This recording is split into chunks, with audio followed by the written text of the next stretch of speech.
I met my father's second family for the first time in the doorway of his funeral, when my brother and I were carrying in a framed photo of Dad in his favorite Navy suit and almost crashed into a woman clutching the exact same picture in a different frame, with a teenage boy beside her who looked so much like my father at 16 that my knees literally went weak for a second and I had to grab the edge of the door to keep from dropping the damn thing. And if that sounds like the cold open to a bad made-for-TV movie, trust me, living it was worse. For a moment we all just stared at each other in that weird narrow vestibule between the parking lot and the church lobby, the air too warm from too many people in Sunday clothes, the smell of cheap floral spray and coffee in styrofoam cups wrapping around us like fog. The woman was probably mid-40s, dark hair blown out into soft waves, eyes rimmed red from crying but sharp as she took us in. The boy beside her had my father's crooked half-smile, and the same stupid cowlick I'd spent my childhood trying to flatten with water.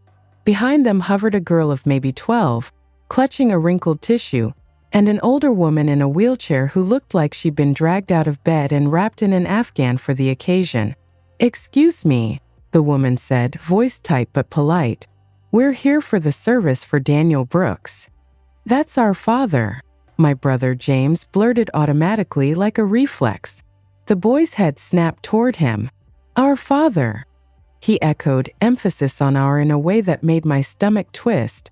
My mother materialized at my elbow like a summoned demon in a black dress and pearls, perfume cloud hitting me half a second before her hand clamped down on my arm.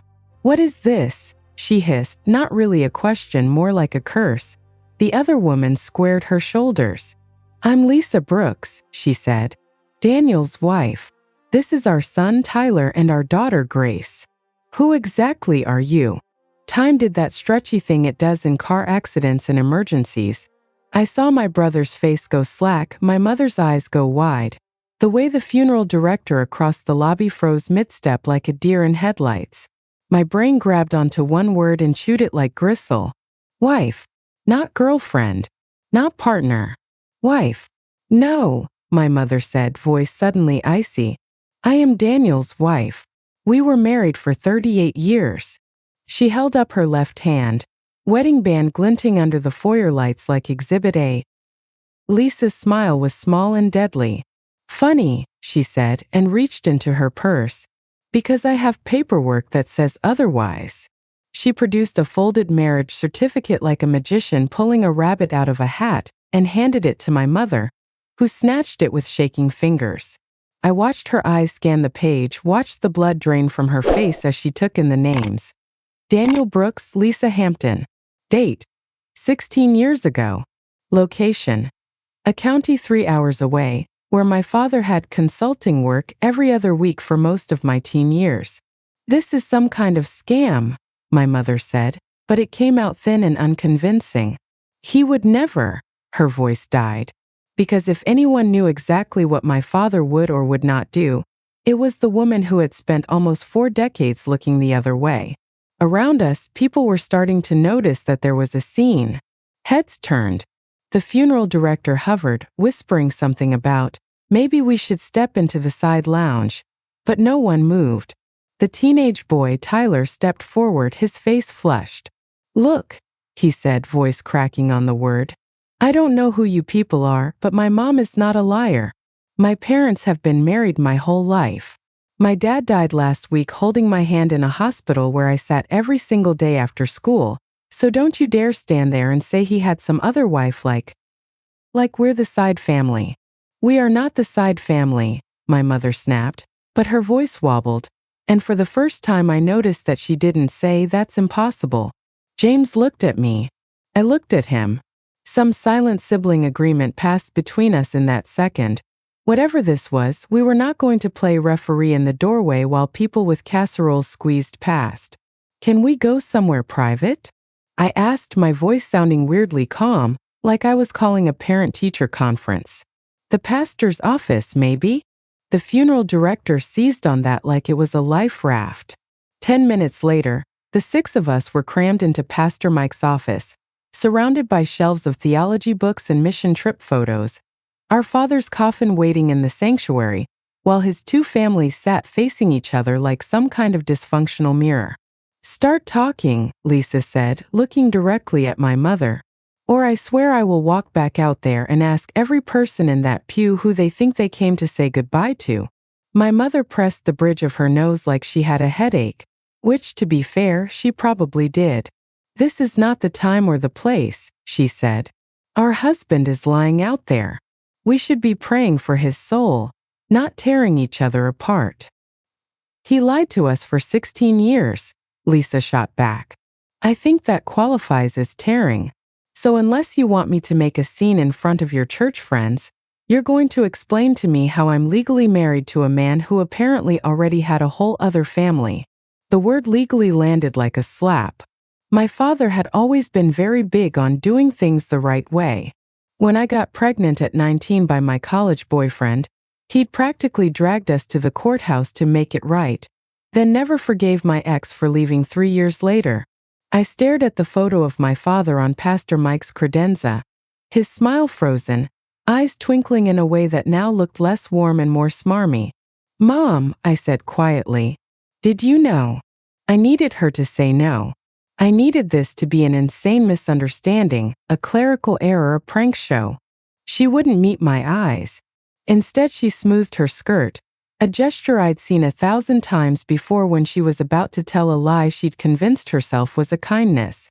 I knew your father spent time in Greenville for work, she said. I did not know he went and married someone there. Lisa let out a nasty little laugh.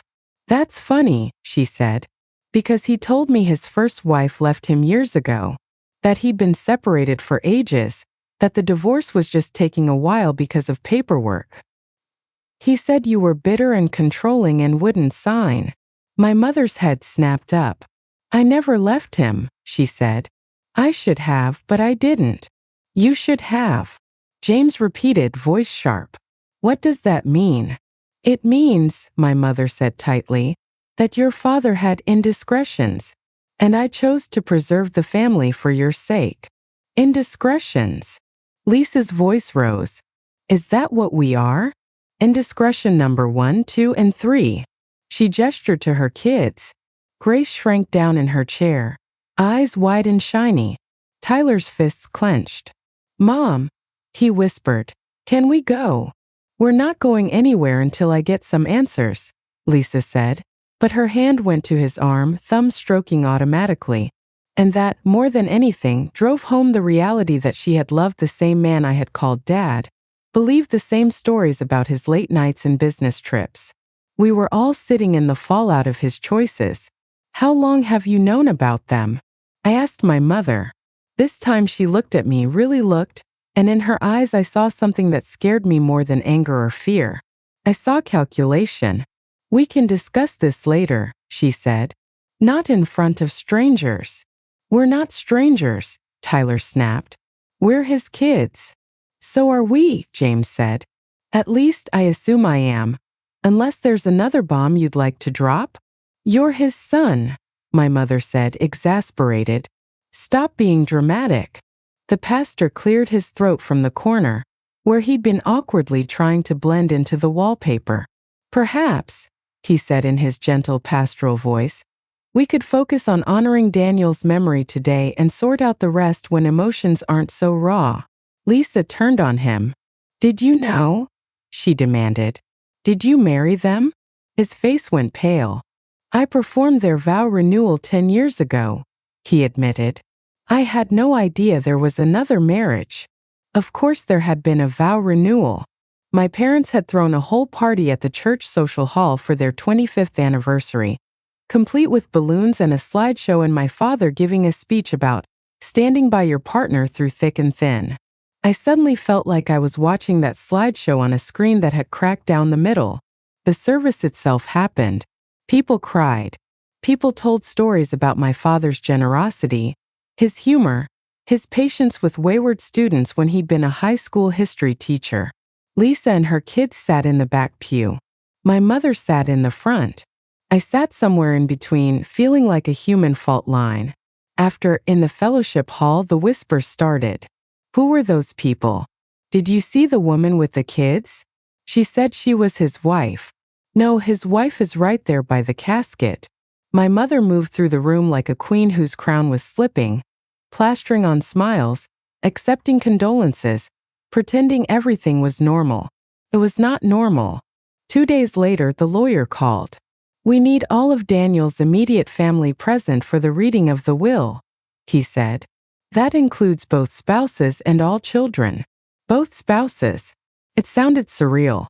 At the attorney's office, we sat on opposite sides of a polished conference table like rival factions in a fantasy novel. On one side, my mother composed and cold, my brother jaw clenched. On the other, Lisa pale but determined, Tyler vibrating with contained rage, Grace picking at the label of her water bottle. I sat at the corner squarely in the crossfire. The lawyer, a gray-haired man who'd known my parents for years, looked 10 years older than the last time I'd seen him at my grandmother's estate meeting. "Before we begin," he said, "I need to acknowledge that this is an unusual situation. Mr. Brooks appears to have been legally married to both of you, which is problematic from a criminal standpoint, but my role today is to execute his last will as drafted." "You knew he was married to someone else?" Lisa demanded. "I did not," the lawyer said quickly. "He listed you, Mrs. Brooks," he nodded at my mother, "as his spouse in prior documents. He updated his will 2 years ago to add provisions for children residing in Greenville, but did not list you, Mrs. Lisa Brooks, as a spouse, only as guardian of those children." My mother's mouth curled in satisfaction. "So I'm the real wife," she said. "At least legally." Lisa's face crumpled for a second, then hardened. "I don't care about titles," she said. "I care about what he intended for our kids. They're his too." The lawyer cleared his throat. "If I may," he said and began to read. The will was surprisingly straightforward. Debts to be paid. Personal effects to be divided as my wife sees fit. The house, paid off years ago, to be placed in a trust for the benefit of all my surviving children, to be split equally when the youngest attains the age of 25.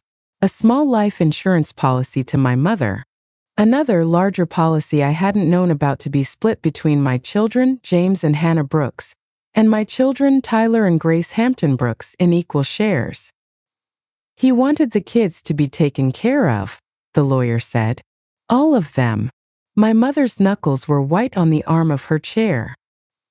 "He did not discuss this particular arrangement with me," she said, every word clipped. "He knew it would upset you," the lawyer said, honesty slipping out before he could school his expression. "He wanted to provide for everyone." "He wanted to have his cake and eat it too," Lisa muttered. "Seems to be a theme." The takeaway was this. My father had, in his late-in-life attempt at fairness, decided that his 4 children, 2 from his first marriage, 2 from his secret one, would share the major assets. The house wasn't going to be sold out from under my mother, but when she died or chose to downsize, the proceeds wouldn't just go to me and James. They'd be split 4 ways. Same with the bigger insurance policy. All equal. "Absolutely not," my mother said the second we were in the parking lot. She moved fast for a woman in her 60s, beelining for me before Lisa and her kids made it out the door. "You are not seriously going to let those people take half of what is rightfully yours." "Those people are his kids," I said, numb. "So am I," she hissed. "So is your brother. I spent my life supporting that man's career, following him from job to job, raising his children, keeping his house. And now I'm supposed to smile and play nice while he gives away our home to strangers." "We're not strangers," Tyler said from behind us. Apparently we'd been louder than I thought. "We're your husband's kids. Just like Hannah and James." My mother turned on him like a viper. "You are the product of sin," she snapped. "You should be grateful anyone is giving you anything at all."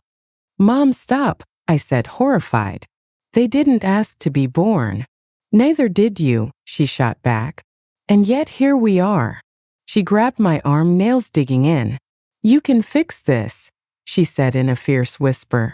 "You and your brother can sign away your interest in the house and the policy. If you refuse, the lawyer can petition the court on the grounds that the second marriage was illegal and their claim is invalid. We can keep what belongs to this family. There it was. The plan. The calculation I'd seen in her eyes in the pastor's office had finally sprouted leaves. You want to erase them, I said slowly. You want me to pretend they don't exist legally, so you can pretend they never existed emotionally. I want to protect what is ours, she said. They had their own life, their own house, their own whatever he gave them under the table. They can live with that. He left something to them, I said. That says a lot more than whatever stories you tell. He wasn't thinking clearly at the end, she snapped. Chemo meds, you heard the doctors. He wasn't himself. He was clear enough to sign a will, I pointed out. You can challenge it, she insisted. You can back me up. Or you can side with them and tear this family apart. That night I couldn't sleep. I kept walking through the same mental hallways, opening doors I hadn't touched in years. The time I was 13 and saw my father at the mall with a woman and 2 toddlers, how he'd spotted me, gone pale, and then later told my mother I must have been confused because he'd been at a work meeting.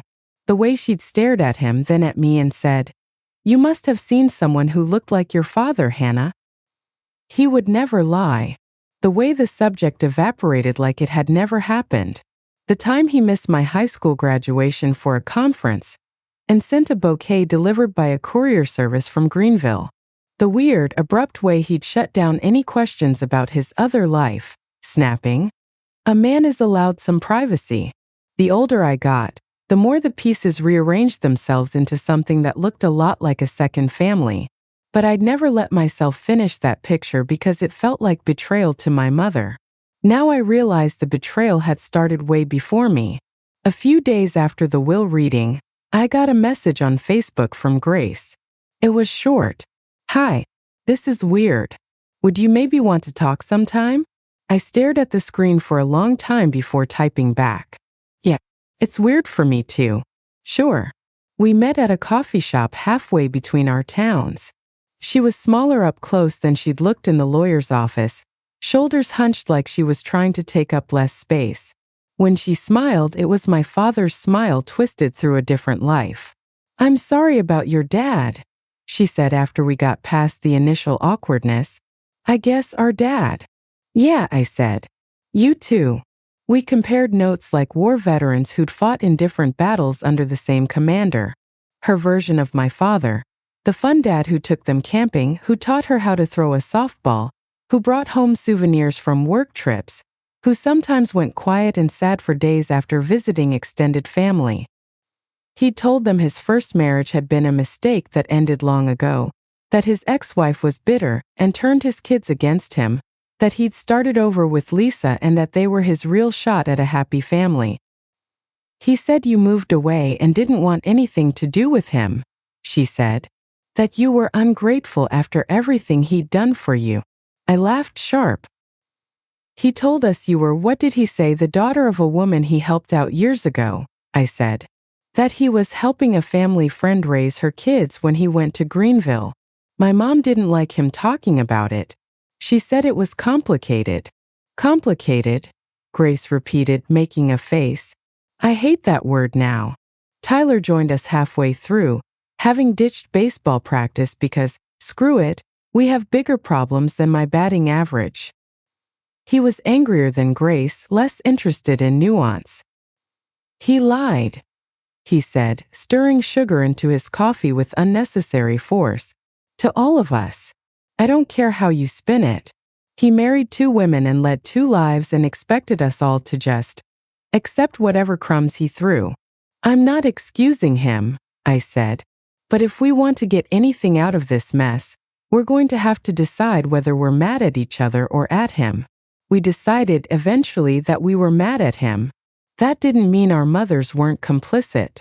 A week later, digging through some old boxes at my mother's house while she was at a church meeting, because even in grief she never missed an opportunity to be seen as a pillar of the community, I found a file folder labeled Greenville buried under utility bills. Inside were printouts of reservation confirmations for hotels, gas receipts, a prepaid cell phone contract with an area code that wasn't ours. And tucked in the back, a letter in my father's handwriting, yellowed at the edges. It was dated 15 years ago, the year after Tyler was born. Margaret, it began. I know you're angry. I'm not proud of what I've done. But I can't walk away from Lisa and the baby. I can't abandon a second child the way my father did. You know how that broke me. I understand if you want to leave, but if you stay, I need you to understand that I'm going to be in their lives. We can make this work if you'll agree to keep our marriage intact for the kids and let me support both families. I will make sure you and James and Hannah are taken care of. I'll put things in place legally so you're protected. But I can't cut them off. Not again. There was a note in my mother's handwriting at the bottom in red pen like she was grading a paper. We stay married. No divorce. Church can never know. Kids never know. No more surprises. Underlined twice. I sat on the floor of her dusty home office, the letter shaking in my hand, and realized that not only had my father decided to be a bigamist, my mother had decided to help him as long as it preserved her image and lifestyle. Later, when I confronted her with the letter, she didn't deny it. What was I supposed to do? She demanded. Throw you and your brother into a broken home because your father couldn't keep it in his pants? I made the best of a bad situation. You made a deal with the devil, I said, and then sent the bill to his kids. Those kids, she said with open contempt, wouldn't even exist if I'd kicked him out like I should have. I sacrificed for them too. You sacrificed the truth, I said. You sacrificed us ever having an honest relationship. I did what I had to do, she snapped. I protected our family. You protected your reputation, I said. At church. In this town. That's not the same thing. Word got around because in small towns it always does. People whispered. Some took my mother's side, seeing her as the wronged wife. Some thought she'd been a fool to stay. No one quite knew what to do with me, the daughter who was suddenly one of 4 instead of 2, caught between 2 versions of the same man. When the time came to sign documents about the house trust and the insurance payouts, my mother turned the screws hard. If you sign that paper as is, she said at her kitchen table, jabbing a manicured finger at the document, you are saying it's fine for those children to take food out of my mouth when I'm old. It's Dad's house, not your mouth, I said, and the trust doesn't touch it while you live in it. It just means it won't automatically go only to me and James when you're gone. It should, she said. We were his real family. We were his first family, I said. That doesn't make us more real than the second. You sound just like him, she sneered, spreading your loyalties around. James folded like a cheap lawn chair. I'm not signing anything that helps them, he said. They can get their own jobs.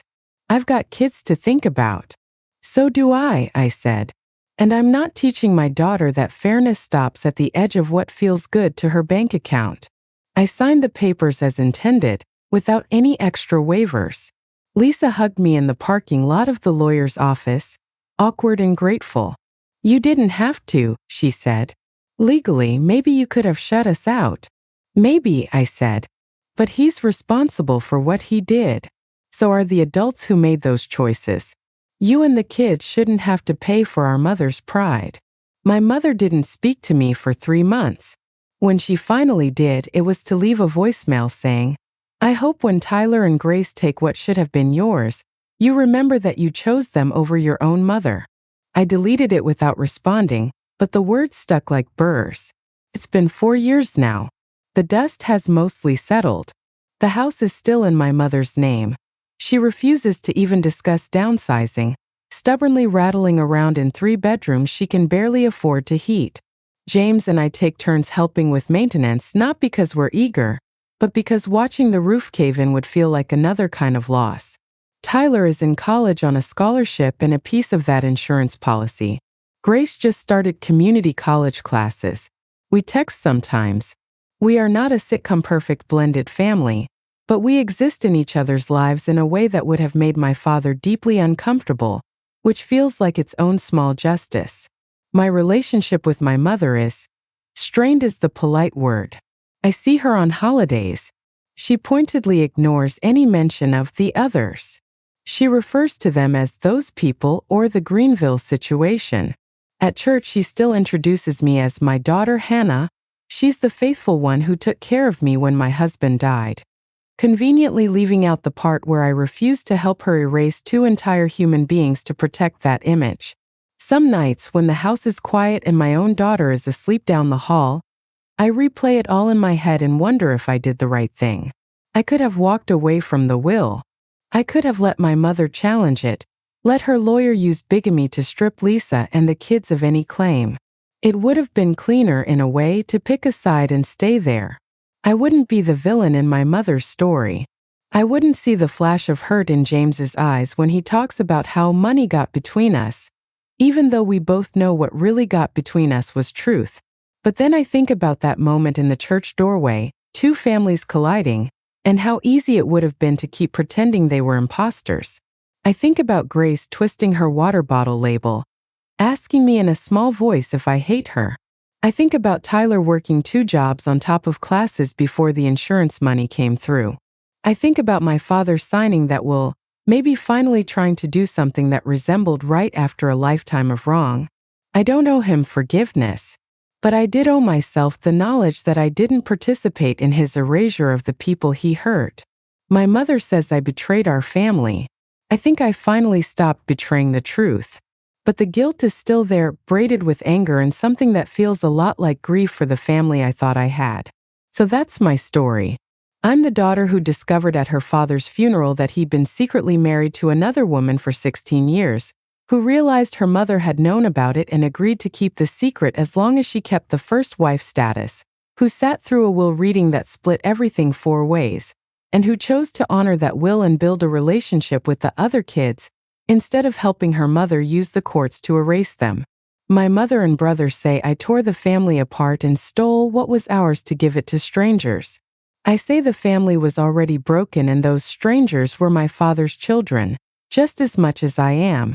If you were in my shoes, standing between the mother who raised you and the half-siblings you never knew you had, holding a pen over documents that could either cut them out of their inheritance or honor what your father wrote, knowing that choosing fairness would probably cost you your place in your original family, would you have signed the way I did and accepted the fallout, or would you have protected your mother, kept the secret, and let the other kids walk away with nothing so your side of the family could keep pretending you were the only ones who ever mattered?